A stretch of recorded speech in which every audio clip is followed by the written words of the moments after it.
Good day, mga classmates! Alright, it's been a while. I've missed you all. So, today, I want you to think about something with me and be really truthful to yourself. No church answers, okay? No pretending. Just the raw truth between you and your own thoughts. Mga classmates, have you ever felt like you're not enough to approach God? Like, let me give you some real life examples because I think this is way more common than anyone admits. You're at a family gathering. Maybe it's a birthday. Maybe a reunion. Maybe someone's house blessing. And before the meal, someone says, "Let's pray." And everybody looks around the table, and for a split second, there's this awkward shuffle of who's going to lead. And then, someone turns to you and says, "You do it." And your stomach drops because inside you're thinking, "Me? I haven't even opened my Bible in months or even at all." I cursed in traffic this morning. I had that argument with my spouse just before we got here. Who am I to pray? Or maybe, mga classmates, it's a bigger situation. Someone you love is in the hospital. It's serious. And everyone around you is saying, "Pray for him or her or them." God hears your prayer and you want to pray desperately. But there's this nagging voice inside saying, "Why would God listen to me? I don't go to church regularly. I've done things I'm ashamed of. I'm not a pastor or a deacon or a priest or a prayer warrior. I'm just me. And me doesn't feel like enough." Or, this one is really sneaky, mga classmates. Maybe you do have a prayer life. Maybe you do go to church or service. Maybe you have been walking with God for a while. But deep down, you've started to believe that the reason God blesses you is because of what you do. You serve in ministry, you tithe, you attend Bible study, you volunteer, and somewhere along the way, your faith shifted from trusting in God to trusting in your own track record. And now, when you pray, there's this subtle attitude of, "Lord, I've been faithful. I've done my part. You kinda owe me this one." Sound familiar to anyone? Because I've been in all three of those places, mga classmates. Here's why I bring this up. Today, we're going to meet a man who, by all religious standards of his day, had no business approaching God. He was the wrong nationality, the wrong religion. He worked for the wrong empire. He wore the wrong uniform. He represented the wrong system. Every religious checkbox, he missed it. And yet, this is the part that should make every one of us sit up straight. Jesus turned around, looked at the crowd of religious people following him, and said something absolutely shocking about this outsider. I tell you, not even in Israel have I found such faith. The outsider had more faith than the insiders. The pagan soldier understood something about God that the people who grew up in the synagogue missed. And today, mga classmates, we're going to find out what it was. Because whatever this man understood about faith, whatever made Jesus stop in his tracks and publicly marvel, it's something that could radically change how you and I approach God. Starting today. Now, if this is your first time here in Pulot Aral, welcome mga classmates! Glad you made it. This is Pulot Aral, where we read the Bible, break it down, so it actually makes sense in real life, and walk away changed, not just informed. No fancy theology, no pretending to be perfect. Just honest Bible reading and reflection for regular people trying to figure out life and faith. And speaking of figuring things out, if you've been watching our journey through Luke's Gospel, you know we've been building something here. But mga classmates, we've also done deep dives through Matthew's Gospel and Mark's Gospel. And if you haven't, check out those playlists because you are missing out. There's so much context and connection between those Gospels, and watching those will make everything we cover in Luke land even deeper. All the playlists are linked in the description below. Luke, Matthew, Mark, even our Bible study tips series. Go explore them after this episode. Now, if you're vibing with this, go ahead, give this video a solid like, hit that subscribe button, tap that notification bell so YouTube actually tells you when Pulot Aral drop new episodes. And please, mga classmates, share this video. Think of one person right now, maybe someone who feels too far from God, or someone who thinks their past disqualifies them from God's grace. And send them this link. This episode could be the thing that changes their whole perspective on faith. Let's build this Bible reading community, mga classmates, together. And please stay until the end. I got a discussion question for you tonight, and I want you to see your answers in the comment section. The discussion on this channel have been incredible, mga classmates. Real people sharing real thoughts. So be a part of it. All right, let's go meet the man who made Jesus marvel. Mga classmates, this is Doc Jean. Welcome to Pulot Aral. Let's dive in.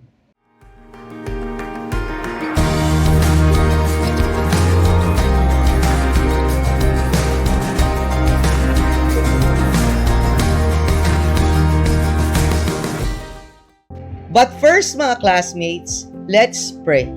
Lord God, we come to you tonight just as we are. Some of us feel confident in our faith tonight. Others feel shaky. Some of us feel close to you. Others feel like we've been distant for a while and we're not sure we're welcome back. But Lord, tonight, through this passage, show us who you really are and how faith really works. Not the version we've constructed in our heads, not the version religion has sold us, but the real, raw, beautiful truth about what it means to trust you. Holy Spirit, be our teacher tonight. Open our minds to understand the Word. Open our hearts to receive it and give us the courage to apply it, especially in the areas where we've gotten it wrong. We trust you with this time. In Jesus' name, Amen.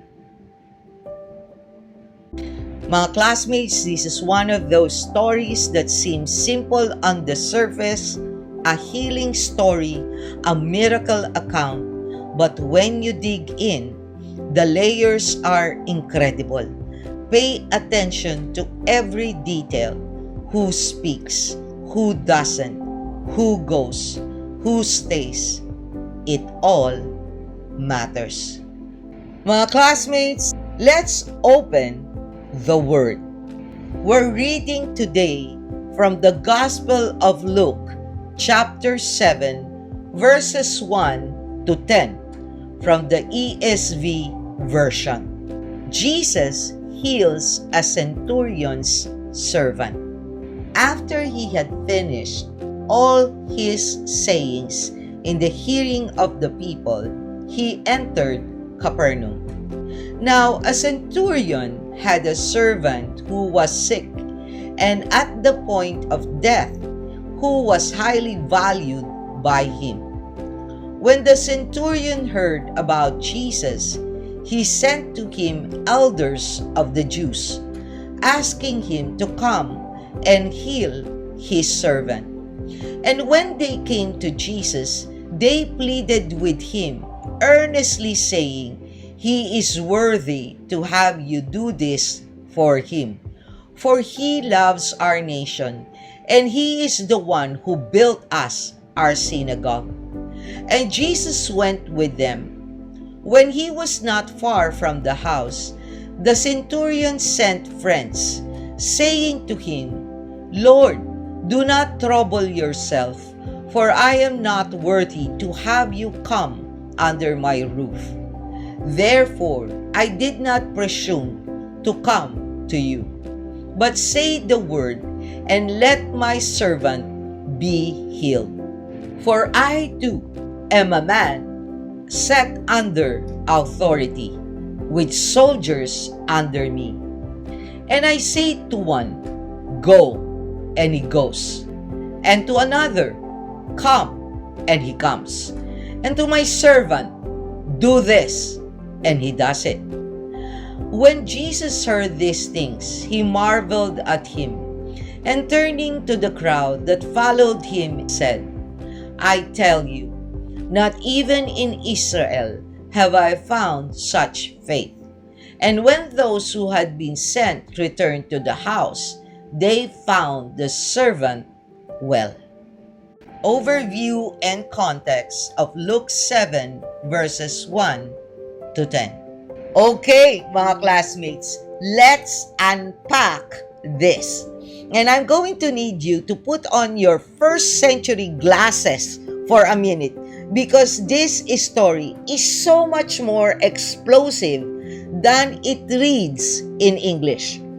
When you understand the world this happened in, the politics, the social dynamics, the religious tensions, this story goes from nice miracle to absolutely jaw-dropping. So, context, mga classmates. Verse 1 tells us that after Jesus finished his sermon, the Sermon on the Plain that we've been covering in Luke 6, he entered Capernaum. And if you have not seen Luke 6 verses 27 to 36, please check that out after this. Just like the Sermon on the Mount on Matthew 5, 6, and 7, you will learn much on how to navigate your life in this sinful world according to God's will. Now, mga classmates, Capernaum was essentially Jesus' home base during his Galilean ministry. After he was rejected in Nazareth, as seen in Luke 4 verses 14 to 30. And again, mga classmates, if you have not seen it, do watch it later so you can appreciate better the journey of Jesus and its context. Anyway, he relocated to Capernaum, a finishing village on the northwestern shore of the Sea of Galilee. This was Peter's hometown. This was where Jesus performed many miracles, mga classmates. This was his operational headquarters. But here's what's important for today. Capernaum was also a town with a Roman military presence. Being situated on a major trade route, the Via Maris, it had strategic value for the Roman Empire. And where there was a strategic value, there were soldiers. And where there were soldiers, there were centurions. Which brings us to our main character. Verse 2. Now, a centurion had a servant who was sick and at the point of death, who was highly valued by him. Mga classmates, let's talk about who this man was. A centurion was a Roman military officer who commanded a unit of roughly 80 to 100 soldiers called a century. Despite the name, the actual number varied. These men were the backbone of the Roman army. They weren't the generals sitting in tents making big decisions. They were the on-the-ground frontline leaders who trained soldiers, enforced discipline, led in battle, and managed day-to-day operations. Now, here's a fascinating trivia, mga classmates. Every single centurion mentioned in the New Testament is presented in a positive light, such as this one in Luke 7. The centurion at the cross who says, "Truly, this was the Son of God," in Matthew 27, verse 54, is also another example. Check out, mga classmates, Matthew 27 Bible reading and reflections if you have not also seen or listened to it yet. Cornelius, the first Gentile convert in Acts 10. Julius, who treated Paul kindly during his voyage to Rome in Acts 27. The Roman military, the oppressor of Israel. And yet, every centurion, Luke, and the other writers mentioned turns out to be honorable. That's remarkable, mga classmates, isn't it? But here's the tension, mga classmates. To Jewish people, a Roman soldier was the enemy. The Romans had invaded their land, imposed their laws, demanded their taxes, and desecrated their culture. A Roman centurion was the visible, physical embodiment of occupation and oppression. Walking down the street in his armor, sword at his side, he was a daily reminder that Israel was not free. So for a centurion to approach a Jewish rabbi for help and for Jewish elders to actually advocate for him, something extraordinary had to be happening.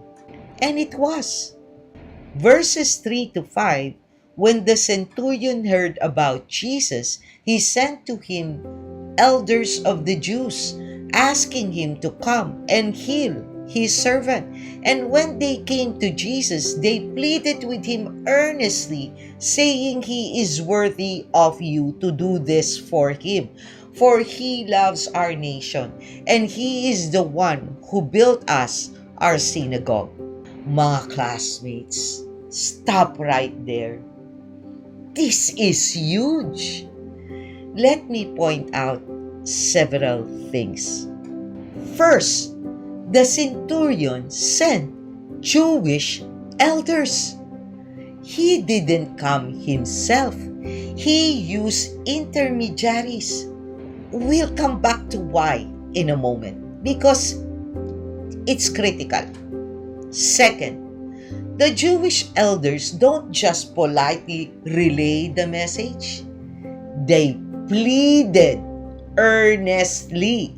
These are respected community leaders, possibly members of the local synagogue council, and they're begging Jesus on behalf of a Roman soldier.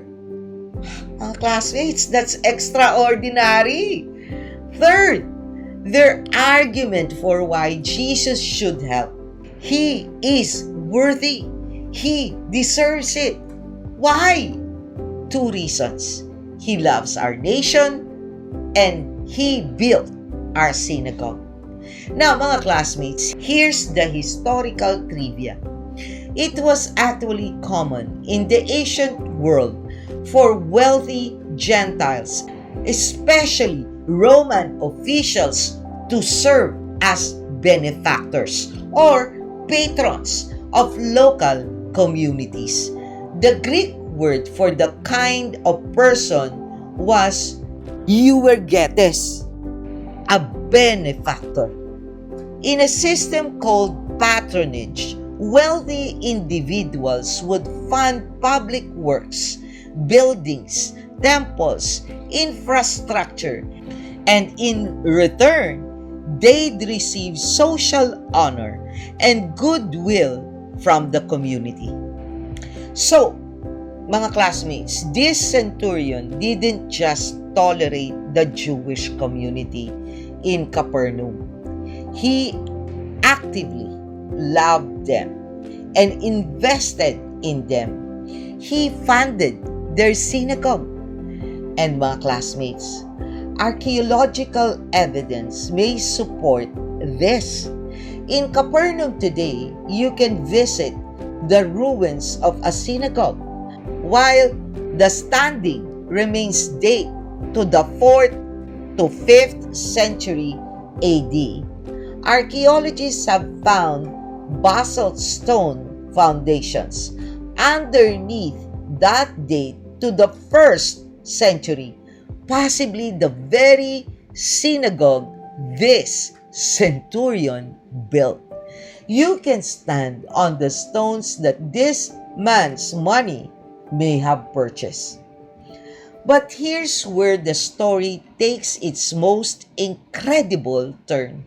And it's the part that made Jesus marvel. Verses 6 to 8, Jesus goes with them. But before he arrives at the house, the centurion sends another delegation, this time his friends, with a message. Lord, do not trouble yourself, for I am not worthy to have you come under my roof. Therefore, I did not presume to come to you, but say the word and let my servant be healed. For I too am a man set under authority, with soldiers under me. And I say to one, go, and he goes, and to another, come, and he comes, and to my servant, do this, and he does it. Mga classmates, let me break this down because it's theologically explosive. I am not worthy to have you come under my roof. Wait, didn't the Jewish elders just say he was worthy? They said he is worthy of you to do this. And now, the centurion himself says, I am not worthy. This is the contrast that makes the entire passage sing.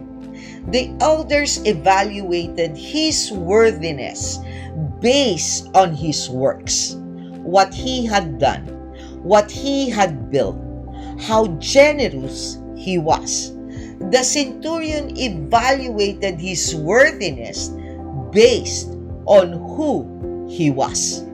A Gentile, an outsider, a man who knew he didn't deserve what he was asking for. The elders operated on merit. The centurion operated on humility.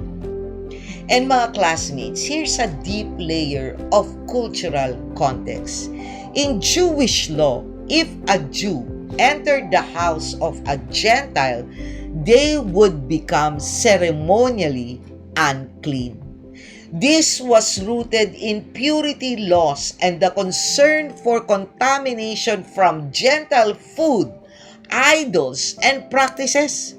The centurion knew this. He knew that by inviting Jesus into his home, he'd be putting Jesus in an awkward religious position. So he says, "Don't even come to my house. I know who I am. I know the boundary, but you don't need to cross it because your word alone is enough." And then, the military analogy that blew Jesus' mind. "For I too am a man set under authority." Mga classmates, catch that word, too. He says, "I too am a man under authority." He's saying, "Jesus, I recognize that you operate within a chain of command, just like I do. I answer to my superiors. My soldiers answer to me. When I give an order, it gets done. Not because I'm physically doing it, but because I carry the authority of Rome behind me. When I say go, they go. When I say come, they come. And you carry the authority of God." When you speak, sickness has to listen. When you command, disease has to obey. You don't need to be physically present. You just need to give the order. Because your word carries the full weight of heaven behind it. Mga classmates, this man understood something about Jesus that most of Israel missed.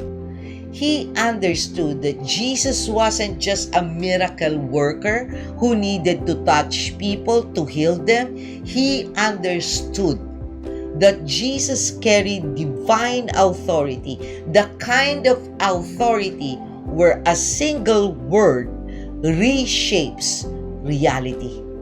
And Jesus responds, verse 9. When Jesus heard these things, he marveled at him, and turning to the crowd that followed him, said, "I tell you, not even in Israel have I found such faith." Mga classmates, the word marveled is the Greek word thaumazo. It means to be astonished, amazed, to wonder at something. And here's the stunning trivia. In the Gospels, Jesus marvels only twice. Here, at the centurion's great faith, and in Mark 6, verse 6, at the people of Nazareth's great unbelief. The outsider's faith amazes him. The insider's unbelief amazes him. Let that contrast sink in. And the final verse 10. The messengers return to the house and find the servant completely healed.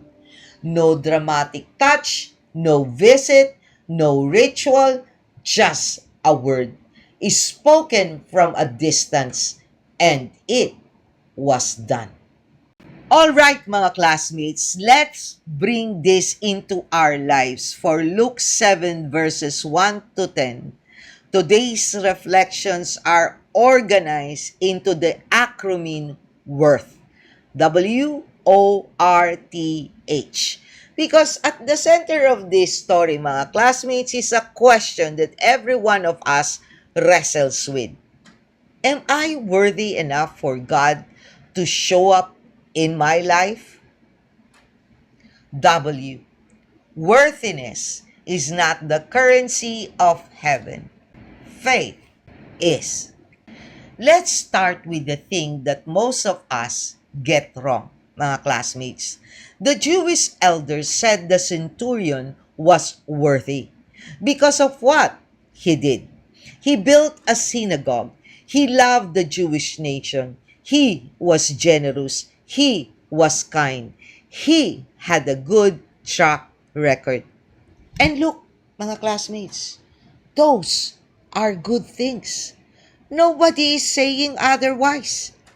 But notice, Jesus wasn't moved by the elder's resume of the centurion's achievements. Jesus was moved by the centurion's faith. The centurion himself said, I am not worthy. And yet, he received the miracle. Why?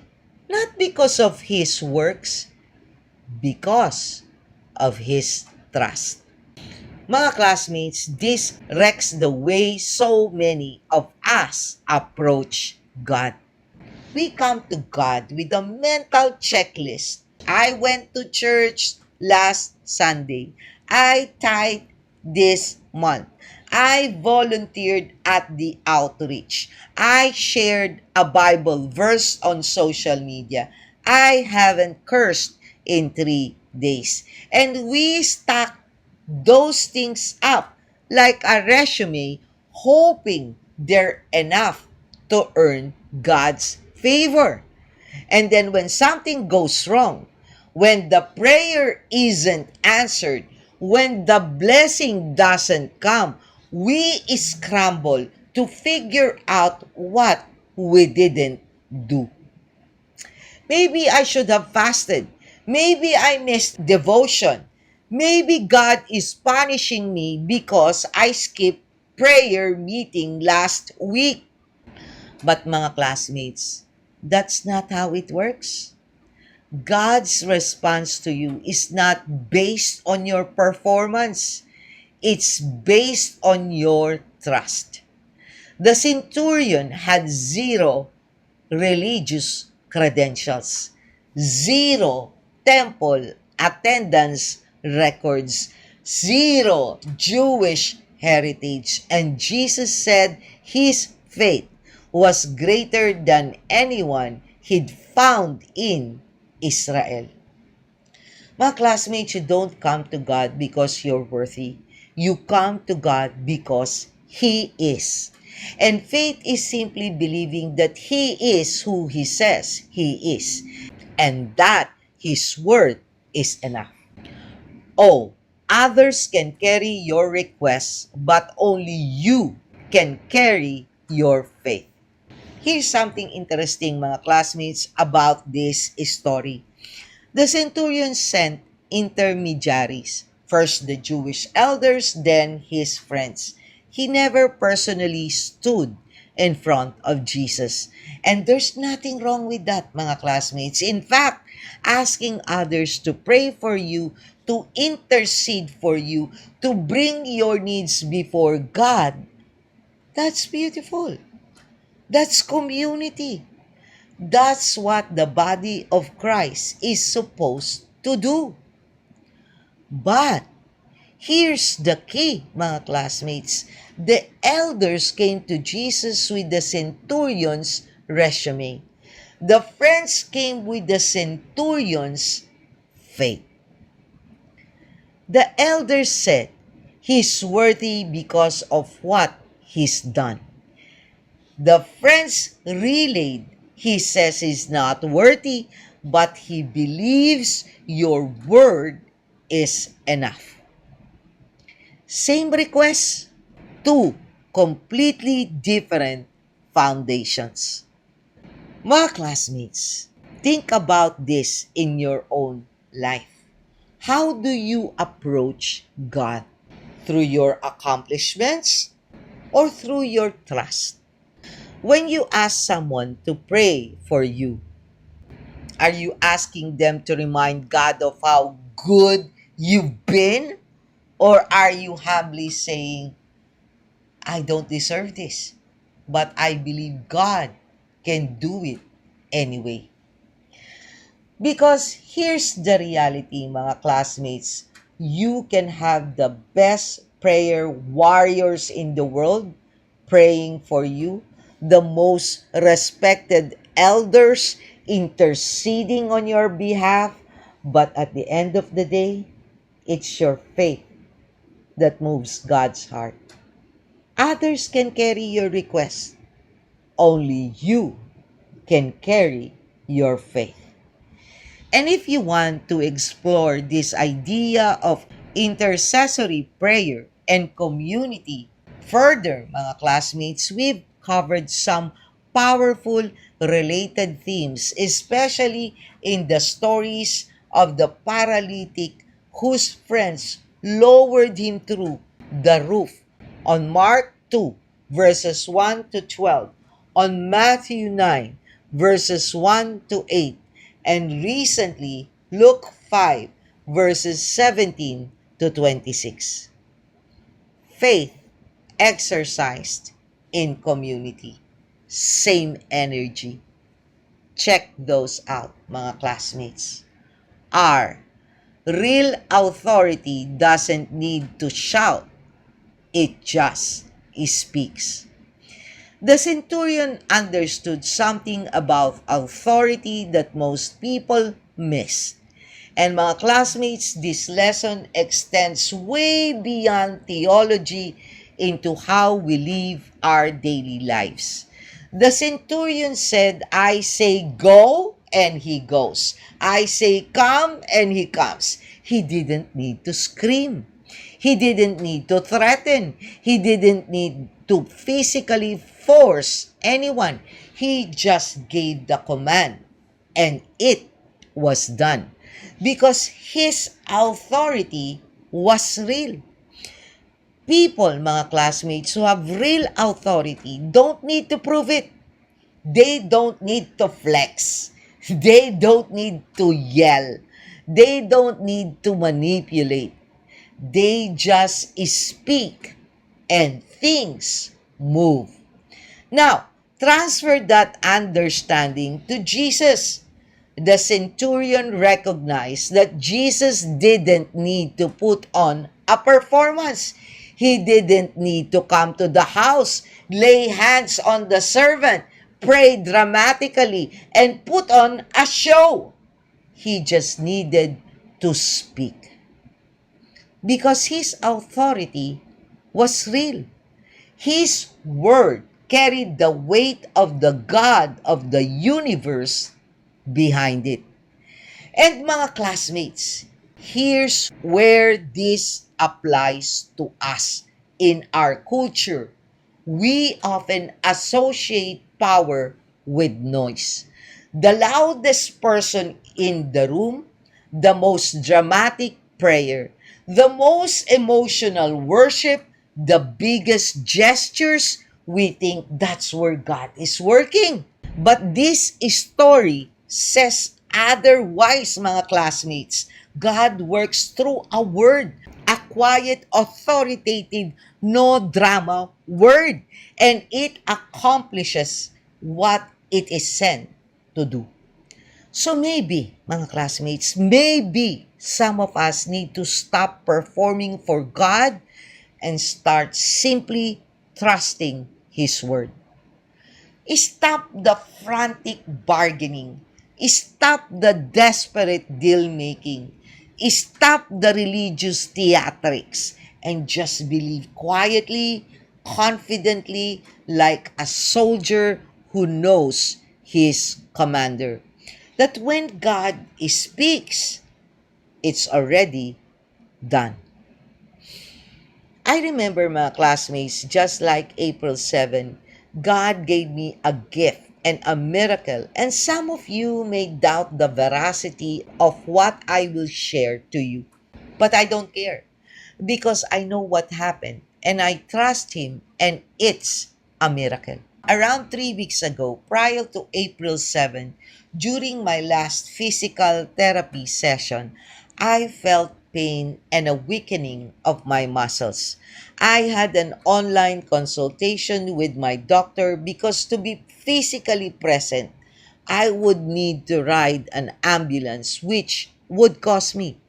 So today, I was scheduled for a CT scan for possible kidney stones and a series of x-rays for my right operated ankle. My therapy was halted because if something was wrong, worst case scenario, I would need another surgery. During those past weeks, I had to wrestle with my mind on how I could last another few months of being bedridden, the cost of another surgery if ever I needed one, and my worry about the physical exhaustion of those taking care of me. One even came to take care of me for 3 months out of love and concern and already left this May. Unlike before, prior to the time I surrendered my life to our Lord, I would probably have experienced never ending worry about all of this. But now, mga classmates, I just pray. Work on my Bible reading channel, Pulot Aral. Do my daily Bible reading and train for my coming service in the Glorious Hope Ministry. God gave me the grace not to overthink except when I talk to Him in prayer, though my body still shows stress by being restless and craving my favorite candies for comfort. Now, mga classmates, the D-Day arrived. My D group prayed for me the night before. And I was in suspended animation, waiting for the results. If they were not good, will I still be able to hold on to my faith in our Lord? I went through the x-ray and CT scan process. My physical therapist was even there to help me out. My mind seemed to be blessed by our Lord to shut down as I waited for my doctor's appointment at 3 p.m. I even get to take a nap on my wheelchair while waiting. Clearly, another blessing. Because when I worry, I cannot even nap, more so in a sitting down position. My usually busy doctor, for some reason, arrived on time. As I waited for him to read my lab tests and x rays, and I already knew before he spoke, it was bad news. I can see it all over his face. So I braced myself and just called on the Lord in my mind. My doctor told me I have severe osteoporosis and would require semi annual injections. Then came the devastating news. He saw a fracture line on the x ray in the area of my foot. He couldn't fully see the extent because the x ray was focused more on the ankle, which is where the surgery was done. I asked how this could happen when all I did was stay in bed and only attempted to walk lightly during my last two therapy sessions in a walker. He said, because of my severe osteoporosis, it may have happened then. He needed another x ray focused on my foot to determine what should be done. He was already apologizing and sympathizing with me when everything inside me further shut down and went numb. All I could do was pray to the Lord. I said, God, Whatever the reason why I have to go through this, even if I do not understand, please give me the strength to still worship you and hold on to your promises that all things work for the good of those who love you and are called according to your purpose. If this is a rebuke for my disobedience, I accept your discipline and ask for your forgiveness. But Lord, I humbly ask you to help me make sense of what I will go through to be healed and walk again. Please do not leave me. Provide for me because I truly have no idea what to do anymore. I don't understand, but I trust you. Above all, don't let me fail you in trusting you. Thy will be done. Mga classmates, I went through the second x-ray in a stoic manner, just continuously and silently praying in my mind until I finished another set of x-ray examination and returned to my doctor's office. He checked the results and I braced myself for whatever would come, wondering if I could still remain grateful to God even if the news was worse. I'm just praying, mga classmates, to be just faithful to Him. I'm not even thinking of whatever bad news I have to face, for I know in my heart, if God is with me, no matter how difficult it would be, He would never allow it to happen without a reason and hang me out to dry. Then suddenly, my doctor started scratching his head.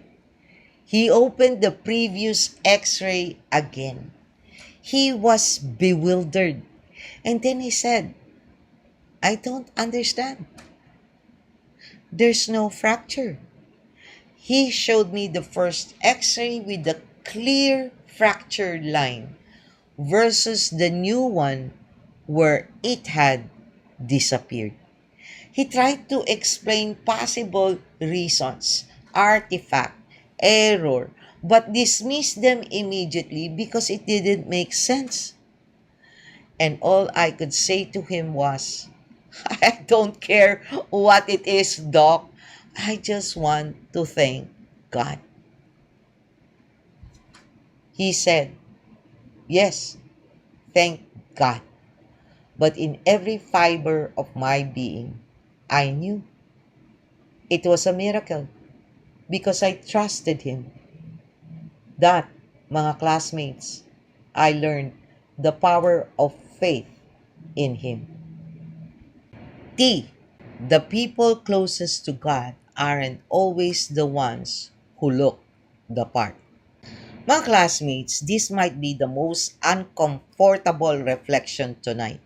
And I need us to sit in it. Jesus said, not even in Israel have I found such faith.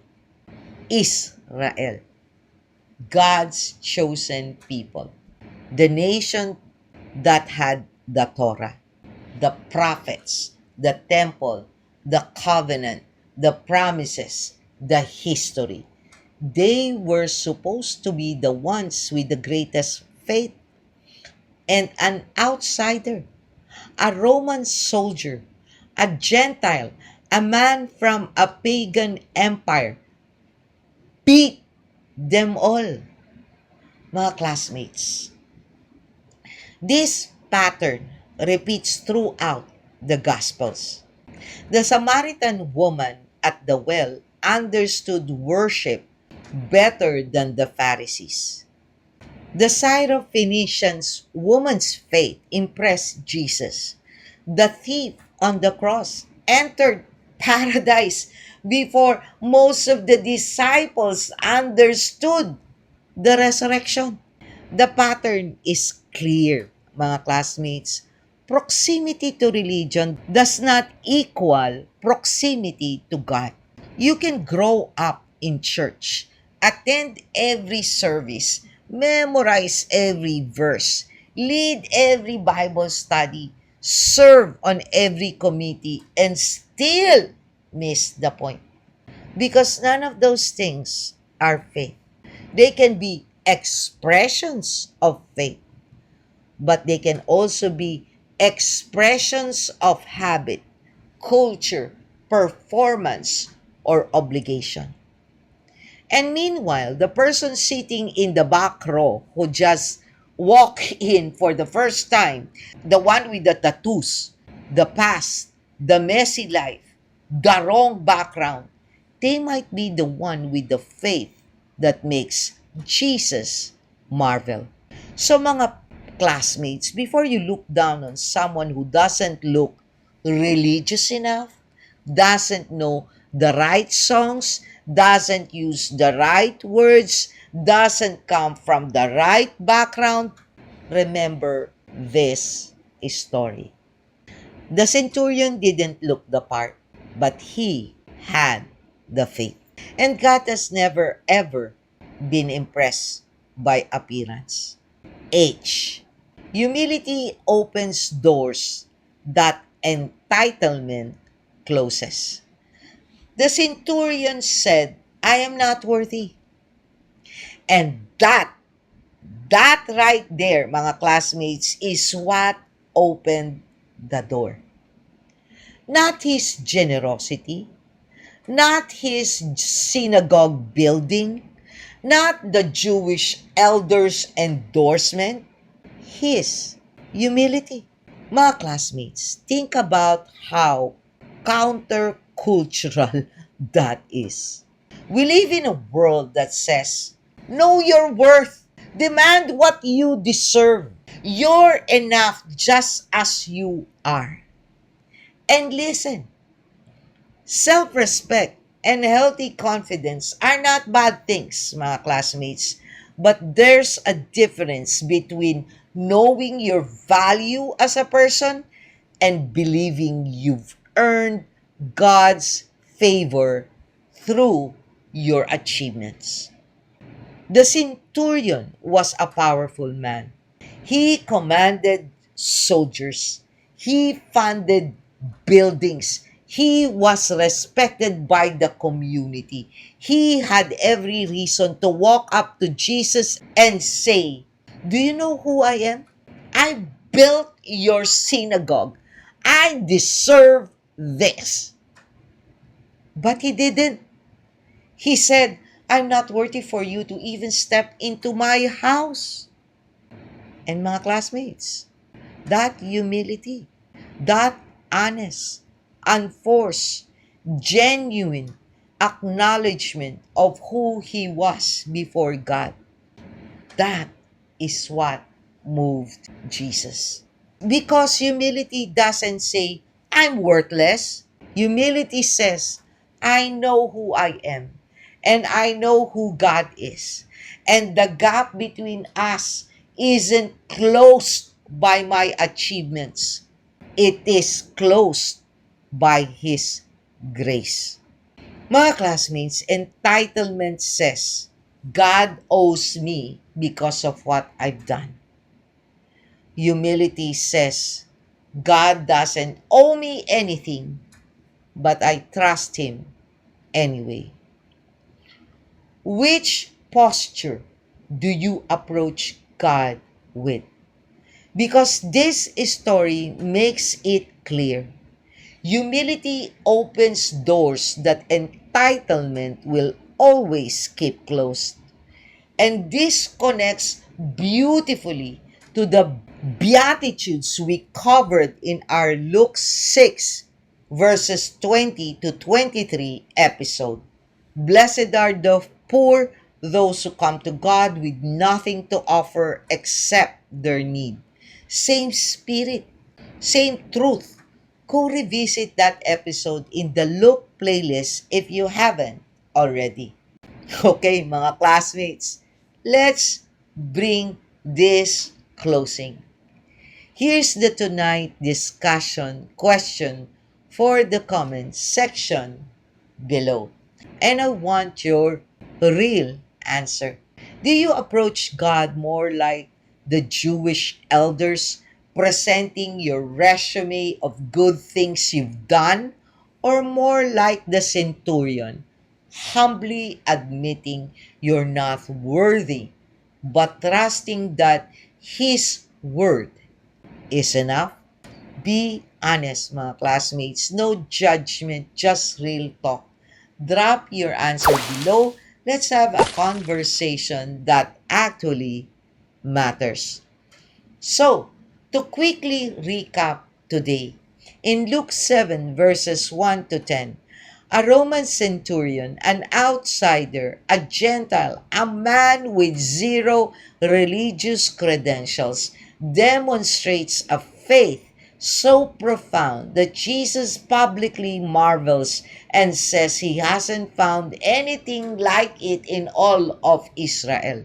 The centurion understood that he wasn't worthy, but he also understood that Jesus' word carried absolute divine authority. He didn't need a visit, he didn't need a performance, he just needed a word. And that faith, humble, trusting, authority, recognizing faith, mga classmates, is the kind that moves the heart of God. Our worth, WORTH, lessons tonight. W, worthiness, is not the currency of heaven. Faith is. O, others can carry your requests, but only you can carry your faith.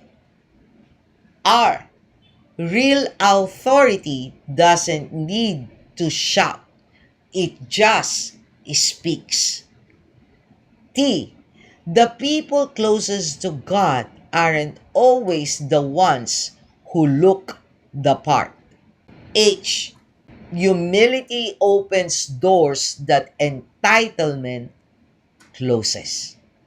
If you missed the previous episode where we covered Luke 6 verses 46 to 49, the parable of building your life on rock versus sand, go back and watch that, mga classmates. It directly sets up the transition into tonight's passage. Link is in the description below. Mga classmates, thank you for joining me in today's Bible reading and reflection of Luke 7 verses 1 to 10. May God bless you all. Always stay safe and be healthy. This is Doc Jean. Bye!